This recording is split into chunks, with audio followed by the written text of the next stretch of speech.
मुख्यमंत्री येदियुरप्पा ने राजनीति से बड़ी खबर, जहां पर येदियुरप्पा ने इस्तीफा दे दिया है। इस वक्त की बड़ी खबर, कर्नाटक के सीएम येदियुरप्पा ने अपना इस्तीफा दे दिया है। कर्नाटक की राजनीति में हलचल मची हुई थी और यहां पर सीएम येदियुरप्पा ने अब अपना इस्तीफा दे दिया है। न्यूज़ 18 की स्क्रीन पर आप बड़ी खबर देख रहे हैं, जहां पर कर्नाटक की राजनीति से जुड़ी बड़ी खबर हम आप तक पहुंचा रहे हैं। सीएम येदियुरप्पा ने अपना इस्तीफा दे दिया है।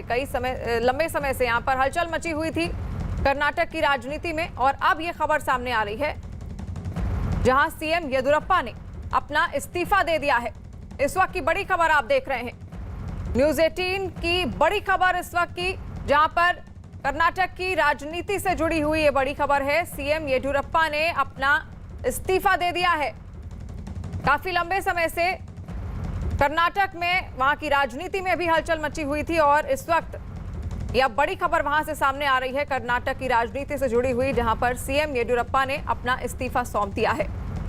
CNN न्यूज़ 18 की यह खबर है। कर्नाटक की राजनीति में हलचल उठापटक काफी समय से थी और अब सीएम येदियुरप्पा ने अपना इस्तीफा सौंप दिया है। इस वक्त की बड़ी खबर आप तक हम पहुंचा रहे हैं, जो कर्नाटक से सामने आ रही है। कर्नाटक की राजनीति से जुड़ी हुई ये बड़ी खबर, सीएम येदियुरप्पा ने अपना इस्तीफा दे दिया है। तस्वीरें भी हम आप तक पहुंचा रहे हैं। न्यूज़ 18 की ये खबर है और अमिताभ सिन्हा हमारे सहयोगी हमारे साथ जुड़ गए हैं। अमिताभ जी, आखिर क्या वजह रही कि सीएम येदियुरप्पा को अपना इस्तीफा सौंपना पड़ा? देखिए, कई वजह हैं। हम अगर इसे माने तो ये इस्तीफा बहुप्रतीक्षित था। कई दिनों से इस बात का इंतजार हो रहा था कि येदियुरप्पा कब इस्तीफा देते हैं। 2 साल उनके 2 साल पूरे करने की बात थी कि उनका 2 साल पूरा होता है उस वक्त वो इस्तीफा देंगे। कल उनके सरकार के 2 साल पूरे हो गए थे। कई बातें इसके बारे में कही जा सकती हैं। पहला, कई उन पर आरोप लगातार लग रहा था। एक तो पहला, जनरेशनल शिफ्ट। 78 साल से ऊपर हो चुके हैं येदियुरप्पा और पार्टी में लगातार ये कहा जा रहा था 75 से ऊपर बुजुर्ग नेता अगली पीढ़ी के नेताओं के लिए रास्ता खाली करें। यही बात अगर कैबिनेट शफल की बात करें तो उनकी एवरेज आयु उनकी काफ़ी कम हो गई है अब।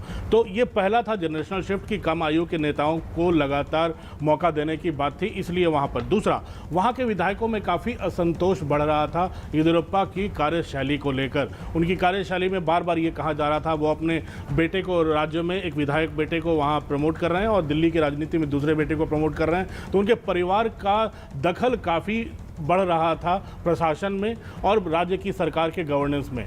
तीसरी जो सबसे अहम बात थी, येदियुरप्पा एक बड़े लिंगायत नेता हैं। बहुत बड़ी आबादी लिंगायतों की कर्नाटक में है। पार्टी आला कमान डर रहा था, लेकिन पार्टी ने इस बार ये तय किया है, मुझे लगता है संघ ने भी चर्चा की है कि लिंगायत नेता भले ही वो बड़े हों, लेकिन फिलहाल प्रधानमंत्री मोदी के पॉपुलैरिटी और लोकप्रियता पर अगला आने वाला चुनाव लड़ा जा सकता है। अभी चुनाव आने में वहाँ खासा वक्त बचा है, इसलिए उस नए नेता को मौका देकर अगले 2 साल तक उसे हम तैयार करा सकते हैं। और जो सबसे अहम और जो सबसे बड़ी बात थी, उनके खिलाफ अब ज़्यादातर जो लिंगायत जो विधायक थे उनके भी स्वर जो थे वो बुलंद होने लगे थे येदियुरप्पा के खिलाफ। और एक तो सबसे बड़ी अहम बात थी जो उनके बार उन पर आरोप लगता रहा, जो उनके पहले कार्यकाल से लगता रहा, भ्रष्टाचार के आरोप। कई माइनिंग माफिया को प्रमोट कर रहे हैं, सरकार में रोजमर्रा के कामों में भ्रष्टाचार बढ़ रहा है। तो ये 4-5 चीज़ें थी जो लगातार इस बात को इंगित कर रही थी कि वहाँ सत्ता परिवर्तन होगा। येदियुरप्पा पिछले हफ्ते दिल्ली आए थे और ये बात कहकर गए थे कि जिस दिन आला कमान उन्हें कहेगा वो इस्तीफा दे देंगे। मुझे लगता है आज वो घड़ी आ गई है, इस्तीफा दे दिया है। जनरेशनल शिफ्ट भी होगा, अब पार्टी आला कमान तय करेगा। शाम को वो गवर्नर से मिलेंगे। मुझे लगता है पार्टी आला कमान तय करेगा कि लिंगायत से नेता बनता है या किसी ऐसे को नेता बनाते हैं जो पूरे कर्नाटक को रिप्रेजेंट कर सके। जी, और यतेंद्र शर्मा भी हमारे साथ जुड़े हुए हैं। यतेंद्र, अब सीएम येदियुरप्पा ने अपना इस्तीफा तो दे दिया, अब पार्टी आला कमान का अगला कदम क्या माना जा सकता है? देखिए, पार्टी आलाकमान फैसला ले चुका है कि अगला मुख्यमंत्री कौन होगा, क्योंकि उसी के आधार पर येदियुरप्पा को इस्तीफा देने के लिए बोला गया था। पार्टी जो नेता हैं उन्होंने इस बारे में अभी तक आधिकारिक तौर पर जानकारी नहीं दी, लेकिन सूत्रों की माने तो फैसला हो चुका है। और जैसे ही विधायक दल की बैठक बुलाई जाएगी, विधायक दल की बैठक में, क्योंकि परंपरा यही रहती है कि विधायक दल की ही बैठक में नेता चुना जाता है, तो बीजेपी नेतृत्व यहाँ से 2 पर्यवेक्षक भेजेगा और उसके बाद जो विधायक दल की मीटिंग होगी उसमें वो नाम उसका खुलासा किया जाएगा। और माना यही जा रहा है कि खनन मंत्री इस रेस में हैं और लिंगायत समुदाय के वो भी एक बड़े नेता के तौर पर जाने जाते हैं मुरुगेश, और दूसरे राष्ट्रीय महासचिव जो कैबिनेट मिनिस्टर भी कर्नाटक सरकार में रह चुके हैं सीटी रवि, उनका भी इसमें नाम है। इसके अलावा जो 2 उप मुख्यमंत्री हैं उनको भी रेस में रखा गया। लेकिन बीजेपी की कोशिश यही है, जो सूत्र बता रहे हैं कि येदियुरप्पा जिस तरह से एक बड़े लिंगायत नेता के तौर पर जाने जाते हैं, तो ऐसे में कोई भी असंतोष सरकार में या सरकार से जुड़े हुए कार्यकर्ताओं में, पार्टी के कार्यकर्ताओं में ना रहे, तो उन सभी भावनाओं को ध्यान में रखकर फैसला लिया जाना है। हालांकि सूत्र ये बता रहे हैं कि फैसला लिया जा चुका है, लेकिन विधायक दल की बैठक में ही इसका आधिकारिक तौर पर इसका अनाउंस किया जाएगा। जी बिल्कुल, बहुत शुक्रिया अमिताभ जी आपका भी, और यतेंद्र आपने तमाम जानकारी जो हम तक पहुंचाई। तो इस वक्त की बड़ी खबर आप देख रहे हैं, जहां पर कर्नाटक के सीएम येदियुरप्पा ने अपना इस्तीफा दे दिया है।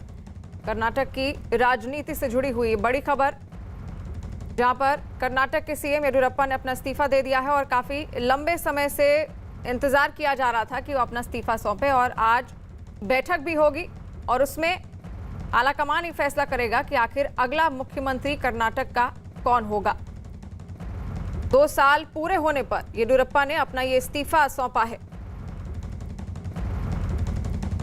और इस्तीफे के ऐलान के वक्त येदियुरप्पा भावुक भी हो गए थे।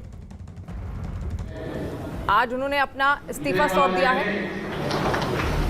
ವಿಶೇಷ ಪ್ರಕರಣದಿಂದ ಪದಕಗಳು ಇತರ ರಾಜ್ಯದ ಕ್ರೀಡಾಪಟುಗಳಿಗೂ ಸಾಂಕೇತಿಕವಾಗಿ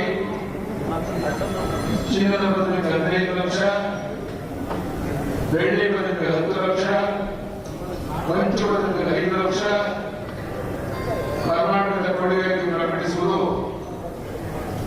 ಉತ್ತಮ ನಡೆಯಾಗಿದೆ। ಈ ಸಂದರ್ಭದಲ್ಲಿ ಈ ಘೋಷಣೆಯನ್ನ ನಾನು ಮಾಡ್ತಾ ಇದ್ದೇನೆ ಬಂಧುಗಳೇ।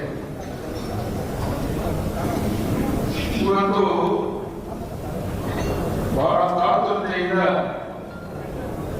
ರಾಜ್ಯದ ಜನ, ದೇಶದ ಜನ ನೋಡ್ತಾ ಇರುವಂತಹ ಒಂದು ಸಂದರ್ಭ। ಬಹುಶಃ ಶಿಕಾರಿಪುರ ತಾಲೂಕಿನಲ್ಲಿ ಆ ಭಾಗದಲ್ಲಿ ನಮ್ಮನ್ನು ಮಾತನಾಡಿಸಕ್ಕೆ 50-100 ಜನ ಸಿಗದೇ ಇದ್ದ ಕಾಲದಲ್ಲಿ ಬಸವ ಬಾಗೇವಾಡಿಯಿಂದ,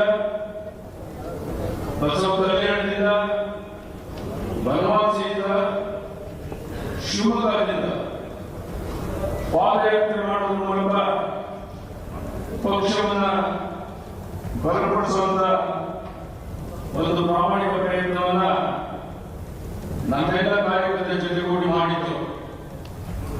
ತಮ್ಮ ಗೊತ್ತಿದೆ, ಆ ಸಂದರ್ಭದಲ್ಲಿ ಶಾಸನ ಸಭೆಯಲ್ಲಿ ಯಾರು ಇರಲಿಲ್ಲ।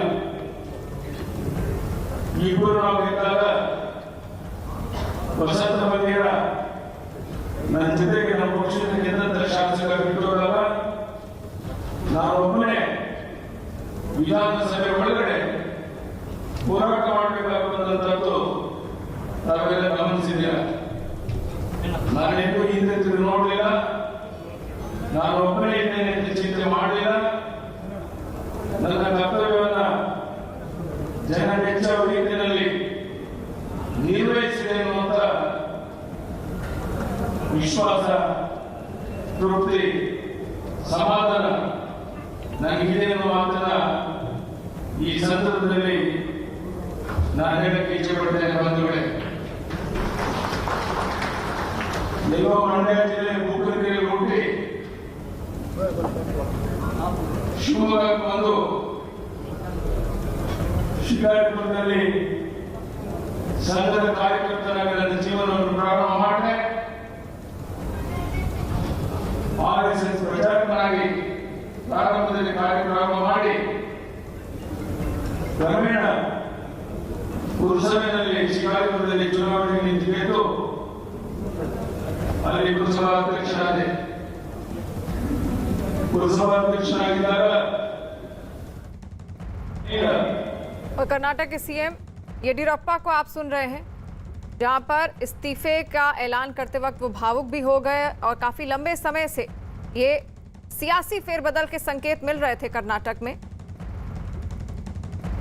और विक्रांत यादव हमारे साथ लाइव जुड़ गए हैं। विक्रांत, काफी लंबे समय से सियासी फेरबदल के संकेत मिल रहे थे और अब आज उन्होंने अपना इस्तीफा भी दे दिया है येदियुरप्पा ने, और वो भावुक भी हुए जब उन्होंने अपने इस्तीफे का ऐलान किया। देखिए, बिल्कुल उनका भावुक बनना भी बनता है, क्योंकि बीजेपी को कर्नाटक में कमल जो खिला था उसकी सबसे बड़ा योगदान अगर कहा जा सकता है तो वो बीएस येदियुरप्पा का ही था। उन्होंने ही वहां पर पार्टी को इतना मजबूत किया कि कर्नाटक जब दक्षिण में जो कहा जाता था कि बीजेपी के लिए द्वार खोला, तो वो बीएस येदियुरप्पा के नेतृत्व में ही द्वार खुला था। और अब चूंकि बीएस येदियुरप्पा की सरकार के 2 साल भी हो गए थे जो सरकार बनी थी उनकी, और आज उसी दिन उन्होंने इस्तीफा देने की बात की और 4 बजे जो वो गवर्नर से मिल रहे हैं, तो निश्चित तौर पर किसी भी उनके ऐसे बड़े कद के नेता के लिए इस मौके पर भावुक होना बिल्कुल लाजमी है। दक्षिण में कहा जाता था कि बीजेपी का जो प्रवेश हुआ है उसको प्रवेश करवाने में बीएस येदियुरप्पा का बहुत बड़ी भूमिका रही है, और बीएस येदियुरप्पा ने वहां के तमाम बड़े नेता जिनके बारे में कहा जाता था कि कभी भी दक्षिण के द्वार नहीं खुल सकते, तो एक पहली शुरुआत करवाई और उसके बाद बीजेपी देखते ही देखते बाकी राज्यों में भी अपनी मौजूदगी दिखाने लगी। तो आज उनके लिए निश्चित तौर पर भावुकता का क्षण था। हालांकि जो खबर हमें मिल रही है उसके मुताबिक बीजेपी अध्यक्ष जेपी नड्डा ने पार्टी के जो प्रभारी हैं कर्नाटक के अरुण सिंह, पार्टी के महासचिव अरुण सिंह, उनसे भी बातचीत की है इस पूरे घटनाक्रम को लेकर के, और जल्द ही वहां पर विधायक दल के नेता का चुनाव करने के लिए, क्योंकि दूसरा मुख्यमंत्री भी चुनाव चयन किया जाएगा, तो उसके लिए जल्द ही वहां पर केंद्रीय ऑब्जर्वर भी भेजा जाएगा जो विधायकों से बात करेंगे और उसके बाद नए मुख्यमंत्री का ऐलान भी किया जाएगा। बिल्कुल, अब क्योंकि सीएम की जो कुर्सी है वो खाली जरूर हो गई है, तो ऐसे में अब कौन कौन वो नाम है जो इस दौड़ में शामिल हैं?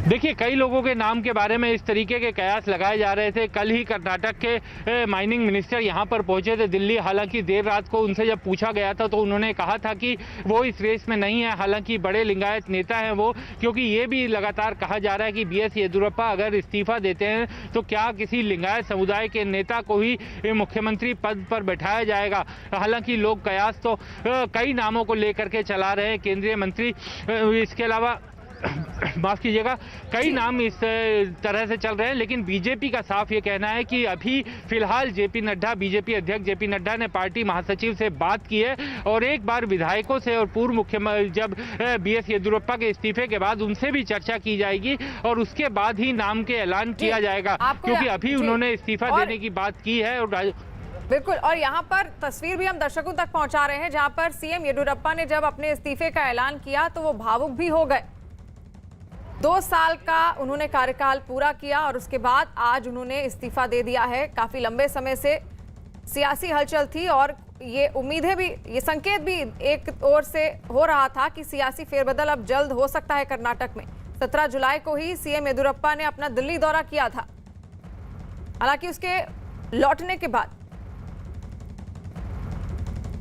जब वहां से वो लौटे दिल्ली दौरे के, तब उनसे पूछा भी गया था कि क्या वो इस्तीफा देंगे, तो उस समय उन्होंने इस बात से साफ इनकार कर दिया था और नेतृत्व परिवर्तन की अटकलें लगाई जा रही थी। और आज सीएम येदियुरप्पा ने अपना इस्तीफा सौंप दिया है और इस्तीफे के दौरान जब वो ऐलान कर रहे थे तो आप तस्वीर देख सकते हैं, वो काफी भावुक भी हो गए थे।